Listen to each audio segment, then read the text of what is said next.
दोस्तों, क्या हो कि अगर आप यूं ही कहीं बाहर टहलने के लिए निकलें और आपको किसी तरह हिप्नोटाइज करके किडनैप कर लिया जाए और मेडिकल साइंस की तरक्की के लिए कुछ खतरनाक एक्सपेरिमेंट करने के लिए आपके जिस्म को कुर्बान कर दिया जाए और वो भी आपकी इजाज़त के बगैर। जैसा कि आप जानते हैं कि किसी भी किस्म के एक्सपेरिमेंट के लिए चूहों, बंदरों, खरगोश या मेंढक जैसे जानदारों का इस्तेमाल किया जाता है, क्योंकि एक्सपेरिमेंट फेल होने पर जानदार कई किस्म की इन्फेक्शंस का शिकार हो सकते हैं या अक्सर अपनी जान से भी हाथ धो सकते हैं। और अगर स्टडी पर्पस के लिए ह्यूमन बॉडी पर एक्सपेरिमेंट करने की नौबत आ भी जाए तो वो एक्सपेरिमेंट पहले किसी डेड बॉडी पर किया जाता है। लेकिन आप ये मान लीजिए कि एक ऐसा ही जानलेवा एक्सपेरिमेंट आपके जिस्म पर हो रहा है और किसी और की मेडिकल साइंस की तरक्की के लिए आपको तड़पाया जा रहा है। अब मैं उम्मीद करता हूँ कि आप सोच रहे होंगे कि ऐसा करने पे आपको अपनी बची हुई जिंदगी तबाह होने का डर सताने लगा होगा,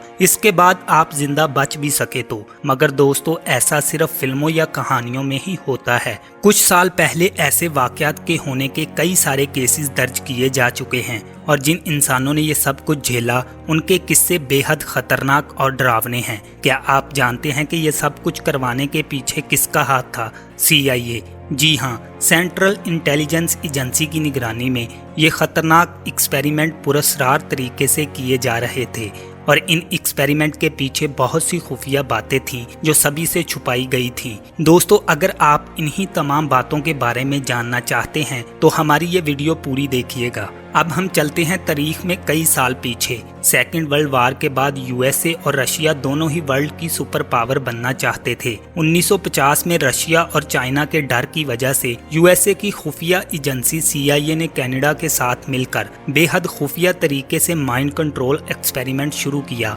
किसी और के दिमाग पर कब्जा हासिल कर पाना इन एक्सपेरिमेंट का मकसद था। इस ऑपरेशन को उन्होंने कोड नेम दिया MK अल्ट्रा और इसके लिए CIA ने एक खुफिया टीम भी बनाई जिसको ये इंफॉर्मेशन सीक्रेट रखने को कहा गया और इस काम के लिए CIA बड़ी से बड़ी कीमत अदा करने को भी तैयार थी। इस खुफिया प्रोग्राम के एक्सपेरिमेंट USA के एनल मेमोरियल इंस्टीट्यूट में किए जाते थे और इनको करने के लिए CIA ने बहुत ही एक्सपीरियंस फिजिशियन डॉक्टर कैमरॉन को चुना था। डॉक्टर कैमरॉन का कहना था कि हमारा दिमाग एक कंप्यूटर की तरह काम करता है और दिमाग की मेमोरी को फोर्सफुली लूज करवा के दोबारा रिकवर भी किया जा सकता है, ठीक इसी तरह जिस तरह हम कंप्यूटर की मेमोरी के साथ कर सकते हैं, फाइल्स को डिलीट करके फिर इनको रिकवर करके। अगर ये सच था तो ये बहुत बड़ी खोज होती और डॉक्टर कैमरॉन इसको साबित करने के लिए किसी भी हद तक जा सकता था। इसी बिलीव की वजह से इसने इस पर रिसर्च करना शुरू कर दी। 1953 में इसने अपने एक्सपेरिमेंट को सरअंजाम देने के लिए इंसानों के इस्तेमाल को गैर अखलाकी नहीं समझा और जिन लोगों को इन एक्सपेरिमेंट के लिए फंसाया जाता था इनको इस चीज़ का इल्म ना था कि डॉक्टर कैमरॉन इन्हें किस कुएं में धकेलने जा रहा है। इन एक्सपेरिमेंट को सरअंजाम देने के लिए काफ़ी लोगों की ज़रूरत पड़ती थी, तो डॉक्टर कैमरॉन ने अपने पास आने वाले मरीजों को धोखे में रखा और इन पर एक्सपेरिमेंट करना शुरू कर दिए। जबकि मरीजों को लगता था कि इनकी बीमारी का इलाज चल रहा है।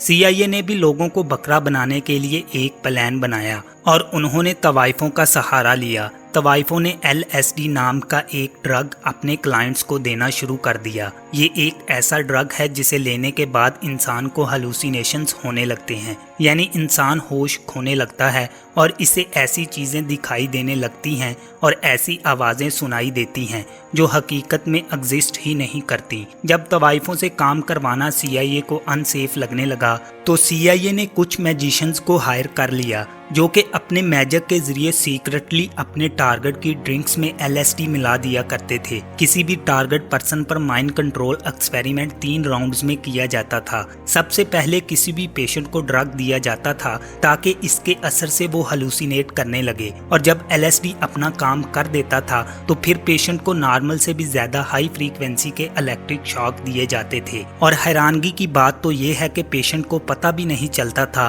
कि इन्हें इलेक्ट्रिक शॉक दिए जा रहे हैं, लेकिन इनकी बॉडी पर इन इलेक्ट्रिक शॉक्स का गहरा असर जरूर पड़ता था। ये सब करने के बाद इंसान की पूरी याददाश्त चली जाती थी, जैसे इनके दिमाग को ब्लैंक स्टेट की तरह साफ कर दिया गया हो। तीसरे और आखिरी राउंड में मेमोरी को रीप्रोग्राम किया जाता था, इसी दौरान इन्हें प्री रिकॉर्डेड मैसेजेस सुनाए जाते थे, जिसके असर से वो मुख्तलिफ रिएक्ट करते थे और उसके बाद वो CIA के दिए गए ऑर्डर्स पर काम करते थे और अक्सर लोग ये सब सहने के बाद डिप्रेशन में चले जाते थे, यहाँ तक कि इन्हें अंधेरे से भी डर लगने लगता था और इनकी रातों की नींदें भी उड़ जाती थी। ऐसे ही कुछ सिम्टम्स की गवाह लिंडा नाम की एक खातून बनी। जब वो 26 साल की थी तो वो डिप्रेशन का शिकार हो गई और इसने इलाज के लिए डॉक्टर कैमरॉन के पास जाना ठीक समझा। डॉक्टर कैमरॉन काफ़ी खुश था क्योंकि इसे एक्सपेरिमेंट करने के लिए एक सही इंसान मिल गया था। लिंडा की बीमारी का भरपूर फायदा उठाते हुए डॉक्टर कैमरॉन ने लिंडा को LSD ड्रग दे दिया और फिर इसके बाद इलेक्ट्रिक शॉक्स भी दिए। इतना सब कुछ सहने के बाद लिंडा को कुछ भी पता नहीं था और वो अपनी याददाश्त खो चुकी थी। यहाँ तक कि इसे ये भी पता नहीं था कि इसका कोई इलाज चल रहा है या इसके इलाज के लिए इसे इलेक्ट्रिक शॉक भी दिए जा रहे हैं। फ्रैंक, जो कि एक बायोलॉजिकल स्पेशलिस्ट था, CIA ने इसको भी LSD का ओवरडोज करवा दिया, जिसका इसके दिमाग पर ऐसा गहरा असर हुआ कि ठीक 9 दिनों के बाद इसने एक होटल के 10वें फ्लोर से कूदकर सुसाइड कर लिया। इससे भी ज्यादा खतरनाक किस्सा लोए नाम के एक सब्जेक्ट का है। लोए के 3 बच्चे थे और वो म्यूजिक लवर था और सभी के साथ मिलजुल कर रहने वाला था। 1950 के आसपास इसको एक पैनिक अटैक आ गया और इसकी फैमिली ने इसके इलाज के लिए इसे डॉक्टर कैमरॉन के पास ले जाना ठीक समझा। डॉक्टर कैमरॉन ने लोए को LSD इलेक्ट्रिक शॉक्स के साथ एक और दर्दनाक थेरेपी भी दी, जिसका नाम सेंसरी डेप्रीवेशन था। इस थेरेपी के दौरान लोए को एक जेल में बंद कर दिया गया और इसके दोनों हाथों को अक्सर किसी केस जैसी चीज में डालकर बंद कर दिया जाता। इसी एक्सपेरिमेंट के तहत और इसी एक्सपेरिमेंट की वजह से वो अपने हाथों से कुछ भी फील नहीं कर पाता था। जेल में बिल्कुल अंधेरा कर दिया जाता और जेल में कंटिन्यूसली एक इलिटरेटिंग सी आवाज बजाई जाती थी, जिसकी वजह से लोए कुछ सुन भी नहीं पाता था। इसके कानों ने जैसे सुनने की सलाहियत ही खो दी हो और ये लोए को लगातार 2 महीनों तक सहना पड़ा। इतना कुछ सहने की वजह से लोए के तमाम सेंस ने काम करना बंद कर दिया। लोए की फैमिली को जब ये पता चला तो उन्होंने CIA के खिलाफ केस दर्ज करवा दिया, लेकिन क्या वो केस इनका पुराना लोए वापस ला पाता? दोस्तों, ये सब कहानियां नहीं हैं, क्योंकि हम लोग जानते हैं कि कैसे इंटरनेट पर कॉन्स्पिरेसी थ्योरी जंगल में आग की तरह फैलती हैं, जैसा कि रशियन स्लीप एक्सपेरिमेंट, एरिया 51 या इल्यूमिनाटी। लेकिन यहाँ पर बात कुछ अलग है। इन तमाम खलासों के बाद जॉन मार्क्स नाम के एक आदमी ने फोर्सफुली CIA से 2000 पेजेस का एक डॉक्यूमेंट रिलीज करवाया, जिसमें CIA ने इस बात को माना कि उन्होंने 20 सालों तक कुछ लोगों पर माइंड कंट्रोल एक्सपेरिमेंट किए हैं, जिसमें उन्होंने LSD का ओवरडोज देना, इलेक्ट्रिक शॉक्स देने वाली थेरेपी को अपनाया और वो भी मरीजों की मालूमात के बगैर। इस खुलासे के बाद CIA ने तकरीबन 95,000 USD का मुआवजा सभी विक्टिम्स को दिया जिन पर ये एक्सपेरिमेंट किए गए थे और 20 सालों तक इन एक्सपेरिमेंट का सिलसिला चलने के बाद 1973 में फाइनली इन पर मुकम्मल बैन और कंट्रोल लागू कर दिया गया।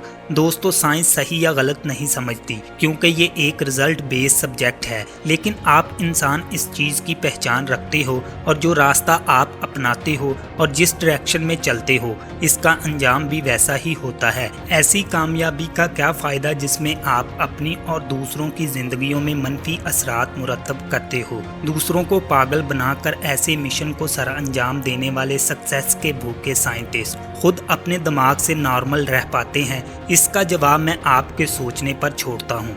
तो कैसी लगी आपको आज की ये वीडियो? अगर पसंद आई हो तो लाइक कीजिएगा और मज़ीद ऐसी वीडियोस देखने के लिए हमारे चैनल को सब्सक्राइब कीजिएगा। Thanks for watching my this video. अल्लाह हाफिज़।